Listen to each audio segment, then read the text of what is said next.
menyampaikan materi diseminasi budaya positif oleh Bapak Musrial SPD dari SMK 1 Kota Selatan, CGP Angkatan 11. Kepada Bapak Musrial.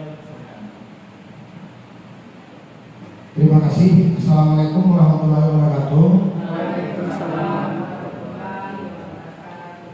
Terima kasih Bapak Ibu yang telah meluangkan waktu untuk dalam mengikuti presentasi diseminasi budaya positif yang saya lakukan, yaitu Gus Rial dengan anggota CGP Angkatan 11 yang berasal dari SMKN 1 Kota 11 Tarusan.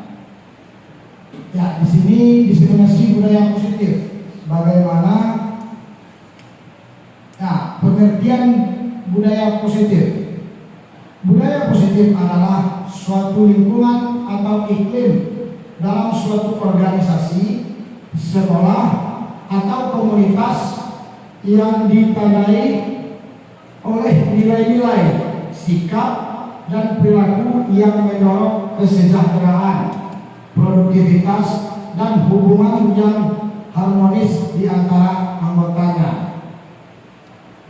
Ya, konsep dari kunci dalam modul budaya positif. Di sini saya mengambilnya mengutip ada 7 konsepnya, yaitu perubahan paradigma belajar. Dan yang kedua, disiplin positif. Dan yang ketiga yaitu motivasi perilaku manusia. Dan yang keempat, kebutuhan dasar. Yang kelima, posisi kontrol restitusi. Dan selanjutnya keyakinan kelas. Dan yang ketujuh, segitiga restitusi. Apa itu? Dari yang 7 konsep tadi, yang pertama yaitu perubahan paradigma belajar. Perubahan paradigma belajar adalah pergeseran mendasar dalam cara pandang, pendekatan, dan praktik pendidikan yang beralih dari metode tradisional ke metode yang lebih inovatif dan relevan dengan kebutuhan zaman. Perubahan ini melibatkan transformasi dalam berbagai aspek pembelajaran, termasuk tujuan, peran guru dan siswa, serta teknologi yang digunakan. Jadi ini adalah konsep dari perubahan paradigma belajar. Dan yang kedua, di sini ada contoh-contoh perubahan dari paradigma pembelajaran. Yang pertama, dari pembelajaran berpusat kepada guru ke pembelajaran yang berpusat kepada murid atau siswa. Dan yang kedua, dari pembelajaran yang berfokus kepada konten ke pembelajaran berbasis kompetensi. Yang ketiga, dari pembelajaran individual ke pembelajaran berkolaboratif. Jadi di sini ada beberapa contoh yang kita terapkan nanti dalam perubahan paradigma belajar di sekolah kita. Standar pendidikan nasional. Dalam rangka menciptakan lingkungan yang positif, maka setiap warga sekolah dan pemangku kepentingan perlu saling mendukung, menghayati, dan menerapkan nilai-nilai kebajikan yang telah disepakati secara bersama. Untuk dapat menerapkan tujuan mulia tersebut, maka seorang pemimpin pembelajaran perlu berjiwa kepemimpinan sehingga dapat mengembangkan sekolah dengan baik agar bertujuan suatu budaya sekolah yang positif sesuai dengan standar kompetensi pengelolaan yang telah ditetapkan.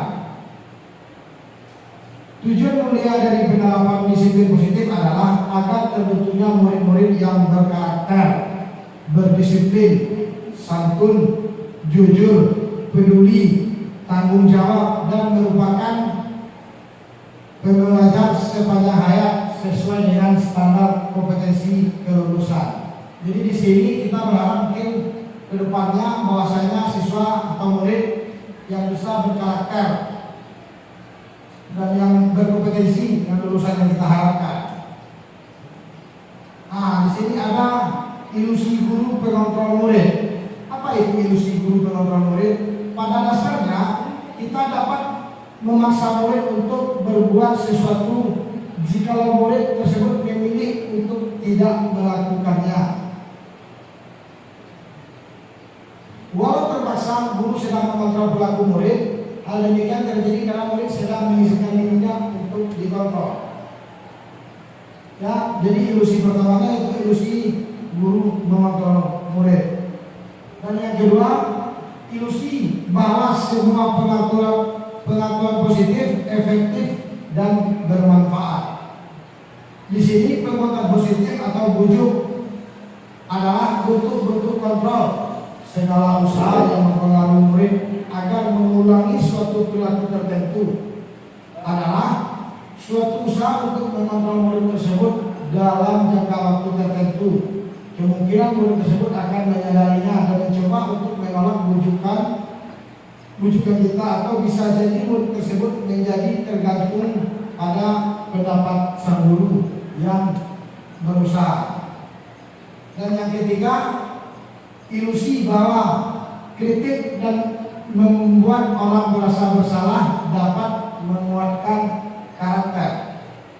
Di sini menggunakan kritik dan rasa bersalah untuk mengontrol murid menuju pada identitas gagal.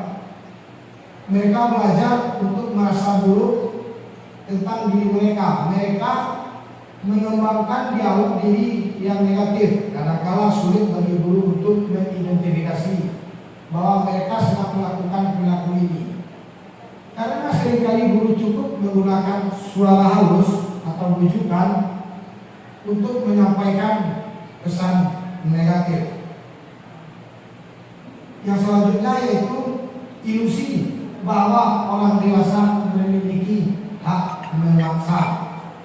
Ya, di sini ilusi ini banyak orang dewasa yang percaya bahwa mereka memiliki tanggung jawab untuk membuat murid-murid berbuat hal-hal tertentu.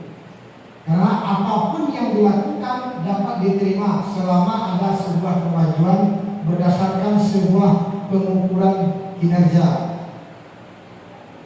Pada saat itu pula orang dewasa akan menyadari bahwa perilaku memaksa tidak akan efektif untuk jangka waktu yang panjang dan sebuah hubungan rumusan yang terbentuk. Ya, kita lanjut lagi, yaitu ini kutipan dari Stephen Covey, yaitu dalam bukunya Prinsip Contract Leadership pada tahun 1991 mengatakan, bila ingin membuat kemajuan perlahan sedikit-sedikit, ubahlah sikap perilaku Anda. Maka kita perlu mengubah kerangka acuan kita. Ubahlah bagaimana Anda melihat dunia, bagaimana Anda berpikir tentang manusia. Ubahlah paradigma Anda, skema pemahaman, dan penjelasan aspek-aspek tertentu tentang realita. Itu menurut Stephen R. Covey, yaitu dalam bukunya Prinsip Centered Leadership 1991. Di sini ada stimulus respon dan teori kontrol. Apabila kita menemukan itu realitas atau kebutuhan kita yang sama, di sini kita dalam teori kontrolnya kita harus realitas kebutuhan kita itu berbeda. Yang kedua, semua orang melihat hal yang sama. Dalam teori kontrolnya, setiap orang memiliki gambaran yang berbeda. Dan pada stimulasi respon, kita mencoba mengubah orang agar berpandang sama dengan kita. Untuk teori kontrolnya, kita harus berusaha memahami pandangan orang lain tentang dunia. Dan satu lagi, perilaku buruk dilihat sebagai suatu kesalahan. Kita harus semua perilaku memiliki tujuan. Seterusnya, orang lain bisa mengontrol saya. Dalam teori kontrolnya, hanya Anda yang bisa mengontrol diri Anda. Saya bisa mengontrol orang lain. Anda tidak bisa mengontrol orang lain. Karena dengan teori yang sebelumnya. Seterusnya, pemaksaan bujukan yang gagal. Teori kontrolnya kolaborasi dan konsensus menciptakan pilihan-pilihan baru. Seterusnya, model berpikir menang atau kalah. Dalam stimulus respon model berpikiran menang atau kalah dengan teori kontrolnya, model berpikir kita itu harus menang atau kalah. Menang. Berarti di sini kita mungkin bisa berasumsi yaitu model berpikir menang. Seterusnya, yang kedua yaitu disiplin positif. Disiplin positif. Di sini disiplin positif, disiplin diri mempelajari bagaimana cara kita mengontrol diri. Bagaimana kita menguasai diri untuk memilih tindakan yang mengacu pada nilai-nilai yang dihargai. Sebagai pendidik, tujuan kita adalah menciptakan anak-anak yang memiliki disiplin diri sehingga mereka bisa berperilaku dan mengacu pada nilai-nilai kebajikan universal dan memiliki motivasi intrinsik bukan ekstrinsik. Jadi ini mungkin tujuan kita sebagai pendidik. Makna dari kata disiplin. Ketika kita mendengar kata disiplin, apa yang terbayang oleh kita? Apa yang terlintas dalam pikiran? Kebanyakan orang akan menghubungkan kata disiplin dengan tata tertib, teratur, dan kepatuhan pada peraturan. Kata disiplin juga sering dihubungkan dengan hukuman. Padahal itu sungguh berbeda, karena belajar tentang disiplin positif tidak harus dengan memberikan hukuman. Justru itu adalah salah satu alternatif terakhir bila perlu tidak kita gunakan. Jadi artinya hukuman itu boleh tidak kita gunakan. Dalam budaya ini, makna kata disiplin dimaknai menjadi satu yang dilakukan seorang kepada orang lain untuk mendapat kepatuhan. Kita cenderung menghubungkan kata disiplin dengan ketidaknyamanan. Menurut Bapak Pendidikan kita, yaitu Bapak Ki Hajar Dewantara, dia menyatakan bahwa di mana ada kemerdekaan, disitulah harus ada disiplin yang kuat. Sungguh disiplin itu bersifat self-discipline, yaitu kita sendiri yang mewajibkan kita untuk sekeras-kerasnya. Tapi itu sama saja, sebab jikalau kita tidak cakap melakukan self-discipline, wajiblah pengusaha lain mendisiplinkan diri kita. Dan peraturan demikian itulah yang harus di dalam suasana yang merdeka. Menurut Ki Hajar Dewantara pada bukunya yaitu Pemikiran Konsepsi Keteladanan Sikap Merdeka dalam cetakan kelima tahun 2013 halaman 470. Selanjutnya yaitu nilai-nilai kebajikan universal. Di sini nilai-nilai kebajikan universal yang pertama yaitu profil pelajar Pancasila. Apa itu profil pelajar Pancasila? Yaitu beriman, bertakwa kepada Tuhan Yang Maha Esa, dan berakhlak mulia, mandiri, bernalar kritis, berkebinekaan global, gotong royong, dan kreatif. Yang selanjutnya yang kedua itu IBO atau Primary Yes Program atau PYP, yaitu sikap murid. Sikap murid di sini adalah toleransi, rasa hormat, integrasi, mandiri, menghargai, antusias, empati, keingintahuan, kreativitas, kerjasama, percaya diri, dan komitmen. Dan yang ketiga yaitu 9 pilar karakter. 9 pilar karakter ini yang pertama cinta Tuhan dan segenap ciptaannya. dan kemandirian dan tanggung jawab, kejujuran atau amanah, diplomatis, hormat dan santun, dermawan, suka menolong dan gotong royong. Selanjutnya percaya diri, kreatif dan bekerja keras, kepemimpinan dan keadilan, baik dan rendah hati, toleransi, kedamaian dan kesatuan.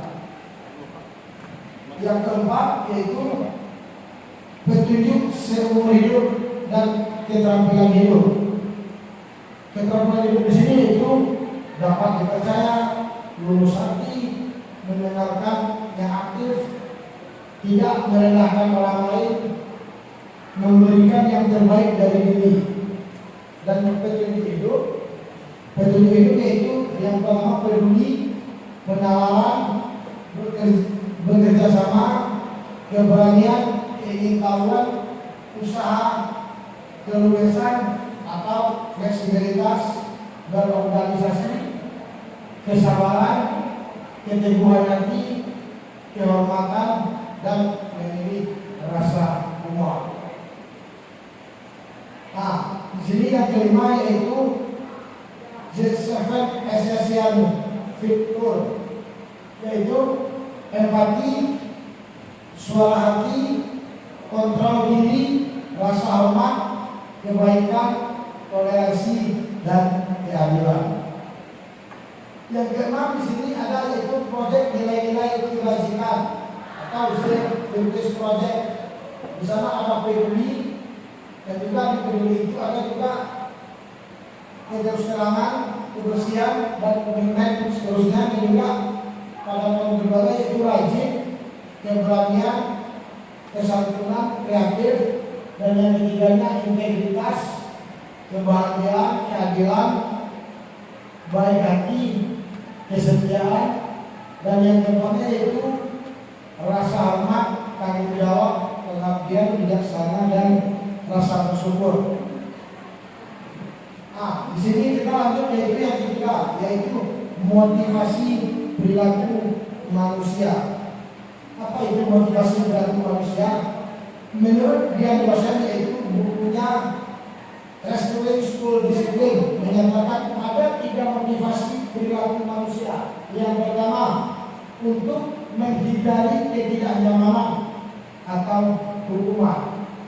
Yang kedua, untuk mendapatkan imbalan atau penghargaan dari orang lain. Yang ketiga, untuk menjadi orang yang mereka inginkan dan menghargai diri sendiri dengan nilai-nilai yang mereka percaya. Sekarang kita coba menelaah, mari kita berdiskusi, yaitu IFA kurang menguasai pelajaran matematika. Ini kita ambil yaitu dalam materi pelajaran matematika, sehingga pada suatu saat pembelajaran tersebut berlangsung, dia lebih banyak berdiam diri atau menggambar pada buku pelajarannya. Pada saat guru matematika Pak Seno, dia mengatakan pertanyaan kepada Iva, dan Iva menjadi buku, dan tak sengaja menjatuhkan tasnya dari kursi, serta tiba-tiba menjadi gagap dan saat berupaya menjawab. Seluruh kelas pun tertawa dan melihat minat Iva yang bicara tergagap-gagap tersebut. Pak Seno pada saat itu membiarkan teman-temannya menertawakan Iva yang sedang tergagap-gagap dan malunya luar biasa.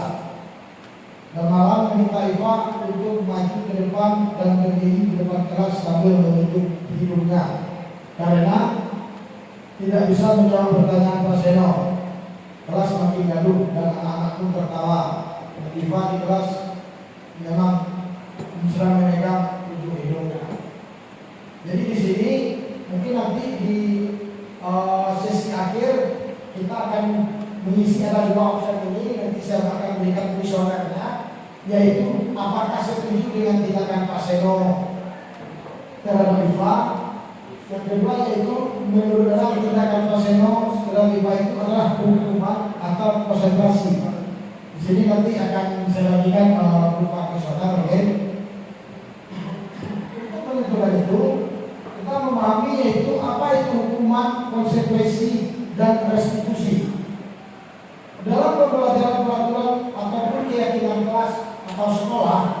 bila mana ada suatu pelanggaran, tentunya suatu harus terjadi. Untuk itu kita perlu meninjau ulang tindakan penegakan peraturan atau keyakinan kelas atau sekolah kita selama ini. Tidakkah terhadap suatu pelanggaran pada umumnya berbentuk hukuman atau konsekuensi?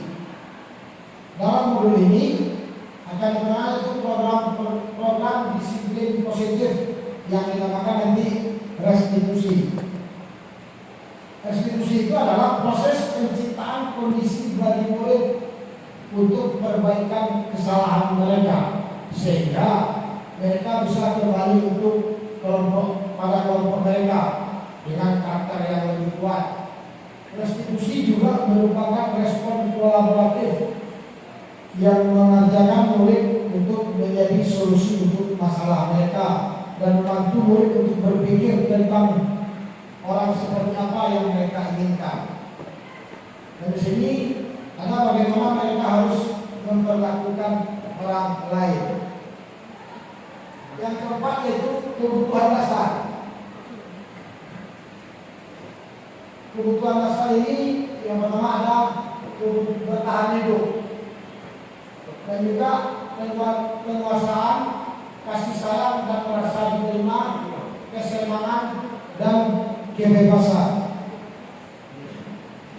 Yang kelima yaitu posisi kontrol restitusi. Di sini posisi kontrol restitusi yang pertama pendukung, pembuat merasa bersalah, teman, pemantau dan manajer. Di sini akan kita kutip satu persatu, yaitu dari 5 posisi kontrol restitusi. Yang pertama dari penghukum. Penghukum itu seorang penghukum bisa menggunakan hukuman fisik maupun verbal.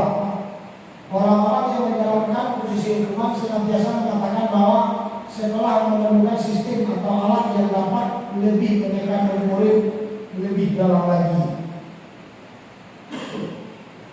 Guru-guru yang menerapkan posisi penghukum akan leluasa berkata, patuhilah aturan saya, atau sering berkata dalam kelas itu palingnya awas, dan juga pasti selalu dengan akhir yang selalu terakhir selesai. Guru seperti ini senantiasa percaya hanya ada satu cara agar pembelajaran bisa berhasil, yaitu cara yang dia gunakan sendiri. Yang kedua yaitu membuat rasa bersalah. Pada posisi ini biasanya guru akan bersuara lebih lembut, membuat rasa perasaan akan menggunakan keinginan yang membuat orang lain merasa tidak nyaman, bersalah atau rendah diri. Kata-kata lembut yang sering digunakan yang keluar oleh seorang guru biasanya seperti, ibu sangat kecewa dengan kamu. Jadi mungkin bisa untuk menyentuh perasaan si murid, dan juga beberapa kali bapak harus memberitahu kamu. Atau gimana coba kalau orang tua kamu yang tahu bahwasanya kamu berbuat begini.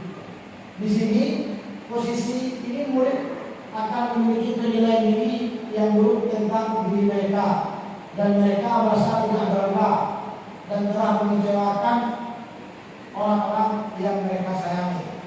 Jadi dengan disiplin ini mungkin bisa juga untuk meningkatkan rasa motivasi terhadap murid. Dan yang ketiga, sebagai teman.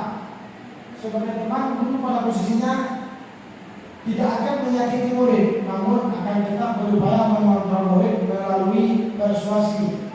Posisi teman pada guru bisa negatif ataupun positif. Positif di sini berupa hubungan baik yang terjalin antara guru dan murid. Guru di posisi teman menggunakan hubungan baik, humor, dan mereka akan sering berkata yaitu, ayo bantulah diri bapak, dan juga ayo ingat tidak bantuan bapak selama ini. Ya sudah, kali ini tidak apa-apa, nanti akan ibu bereskan. Hal negatif dari posisi teman adalah Bila suatu usaha guru tersebut tidak membantu, maka murid akan kecewa dan dia akan berkata, saya pikir bapak atau ibu teman saya. Murid merasa kecewa dan tidak mau lagi berusaha. Yang lain mungkin timbul karena murid hanya akan bertindak untuk guru-guru tertentu dan tidak untuk guru-guru tertentu tersebut. Yang lain yaitu seterusnya pemantau. Pemantau berarti mengawasi pada saat kita mengawasi. Kita bertanggung jawab atas perilaku orang-orang yang kita awasi. Posisi pemantau berdasarkan pada peraturan-peraturan dan konsekuensi menggunakan sanksi atau konsekuensi. Kita dapat memisahkan hubungan pribadi kita dengan murid sebagai seorang menjalankan posisi pemantau. Pertanyaan yang diajukan seorang pemantau biasanya adalah peraturannya apa? Apa yang telah kamu lakukan? Sanksi atau konsekuensi apa yang telah kita buat? Seorang pemantau sangat mengandalkan perhitungan, catatan atau data yang dapat digunakan sebagai bukti atas perilaku seseorang. Posisi ini akan menggunakan tracker, catatan atau daftar cek. Posisi pemantau sendiri berawal dari situasi stimulus respon yang menunjukkan tanggung jawab guru dan mengontrol murid. Di sini yang terakhir yaitu posisi manajer. Posisi manajer adalah posisi di mana guru berbuat suatu kerjasama dengan murid, mempersilahkan murid mempertanggungjawabkan perilakunya, mendukung murid agar dapat menemukan solusi atas permasalahannya sendiri. Seorang manajer telah memiliki keterampilan di posisi teman maupun pemantau. Dan dengan itu bisa jadi di waktu-waktu tertentu kembali kepada kedua posisi tersebut bila diperlukan. Namun bila kita menginginkan murid-murid kita menjadi manusia yang merdeka, mandiri dan tanggung jawab, maka kita perlu mengacu kepada institusi yang menjadikan murid kita seorang manajer bagi dirinya sendiri. Di manajer, murid diajak untuk menganalisis kebutuhan dirinya maupun kebutuhan orang lain. Di sini diperkenalkan bukan pada kemampuan pembuatan konsekuensi, namun dapat berkolaborasi dengan murid bagaimana kesalahan yang ada, dan biasanya berkata apa yang kita yakini kita kembalikan itu kepada keyakinan kelas. Apakah kamu meyakininya? Jika kamu meyakininya, apakah kamu bersedia untuk memperbaikinya? Jika kamu memperbaiki itu, hal ini menunjukkan apa tentang dirimu? Apa rencana yang untuk memperbaiki hal ini? Tugas seorang manajer bukan untuk mengatur perilaku seseorang, tapi membimbing murid mendapatkan mengatur diri. Seorang manajer bukannya memisah murid dari kelompok, tapi mengembalikan murid tersebut ke kelompoknya yang lebih baik dan kuat. Yang keenam itu keyakinan kelas. Keyakinan kelas yaitu mengapa keyakinan kelas?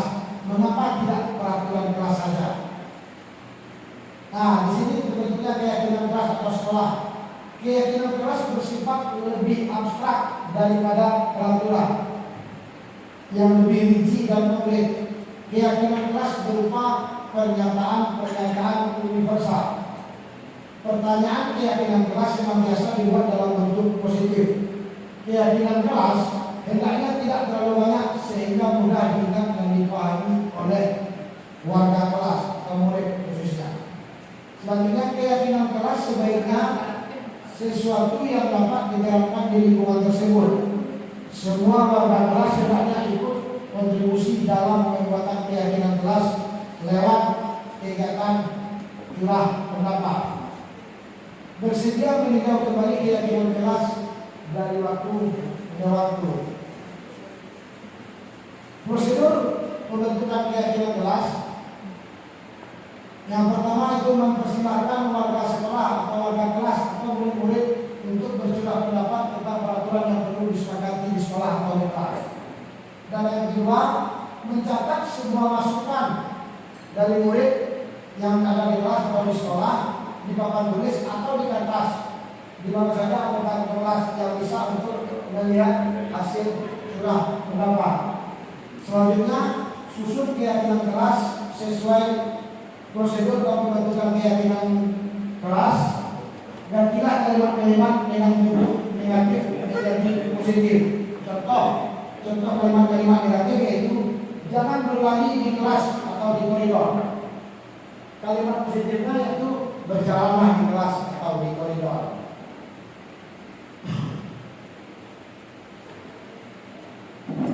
Yang kedua yaitu segitiga restitusi. Segitiga restitusi itu sebuah pendekatan untuk menciptakan disiplin positif. Langkah-langkah segitiga restitusi yang pertama yaitu langkahnya menstabilkan identitas. Teori kontrolnya yaitu kita semua akan melakukan hal yang terbaik yang bisa kita lakukan. Dan yang kedua yaitu validasi tindakan yang salah. Teori kontrolnya semua perilaku memiliki alasan. Dan yang ketiga menanyakan keyakinan. Kita semua memiliki motivasi internal. Di sini ada bentuk segitiga restitusi, yaitu tadi menanyakan keyakinan, memvalidasi tindakan yang salah, dan menstabilkan identitas. Di sini kita memang menstabilkan identitas. Bagian dasarnya segitiga ini bertujuan untuk mengubah identitas anak dari yang gagal karena kelakuan kesalahan terjadi orang yang sukses. Anak mendengarkan peraturan karena ada menjadi perhatian adalah anak yang sedang mengalami kegagalan, di mana mencoba untuk memenuhi kebutuhan dasar namun ada benturan. Kalau kita mengkritik dia, maka kita akan tetap membuatnya dalam posisi gagal. Karena itu ia menjadi efektif. Maka kita harus meyakinkan si anak dengan cara mengatakan kalimat-kalimat. Contohnya, berbuat salah itu tidak apa-apa. Tidak ada manusia yang sempurna. Saya juga pernah melakukan kesalahan seperti itu. Kita bisa menyelesaikan ini. Bapak Ibu tidak terbalik menjadi siapa yang salah, tapi saya juga ingin mencari solusi dalam permasalahan. Kamu berhak merasa begitu.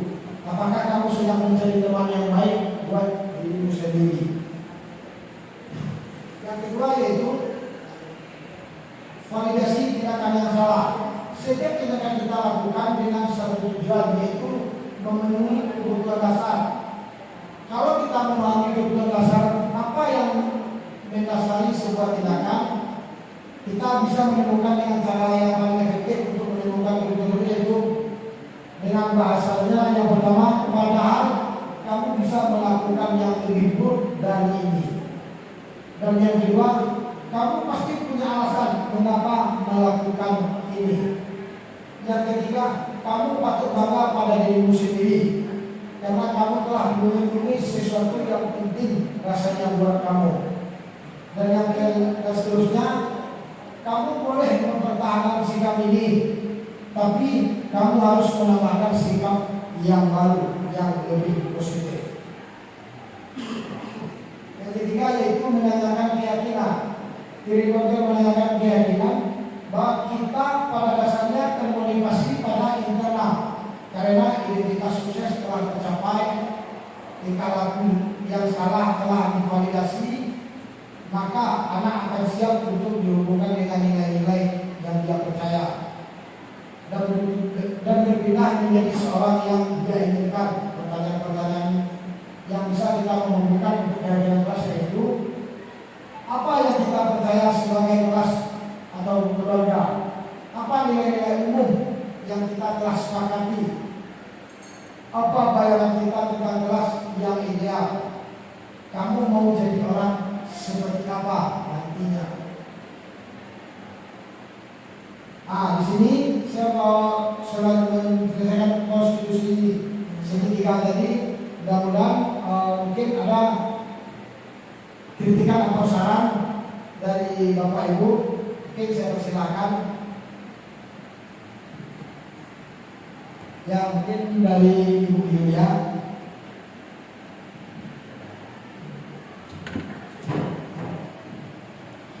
Assalamualaikum warahmatullahi wabarakatuh.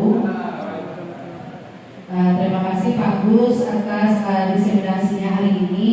Dari apa yang telah Pak Gus sampaikan hari ini, itu sangat luar biasa sekali, bisa merubah mindset kami yang sama sekali belum memahami tentang disiplin positif maupun budaya positif yang harus kami terapkan. Ada beberapa posisi kontrol, kemudian ada namanya segitiga restitusi yang selama ini belum pernah kami kenal dan kami jalankan. Dan dari apa yang Pak Gus sampaikan ini, kami berharap ke depannya Pak Gus bisa berbagi lebih lagi sehingga kami juga bisa mempraktekannya dan laksanakan praktiknya kepada siswa yang kami ajar. Terima kasih Pak Gus. Assalamualaikum warahmatullahi wabarakatuh. Terima kasih Bu Yulia. Mudah-mudahan ke depannya kita semua bisa menerapkan apa itu segitiga restitusi tadi, dan juga kesepakatan kelas bisa kita terapkan di kelas nantinya secara bersama. Di sini saya ucapkan terima kasih atas kehadiran Bapak Ibu semua, dan saya tutup dengan mengucapkan Assalamualaikum warahmatullahi wabarakatuh, dan saya kembalikan kepada moderator. Terima kasih kepada Pak Gus. Semoga penyampaian yang disampaikan oleh Pak Gus bermanfaat bagi kita semua. Maka acara kita ini bisa kita tutup dengan Assalamualaikum warahmatullahi wabarakatuh. Waalaikumsalam warahmatullahi wabarakatuh.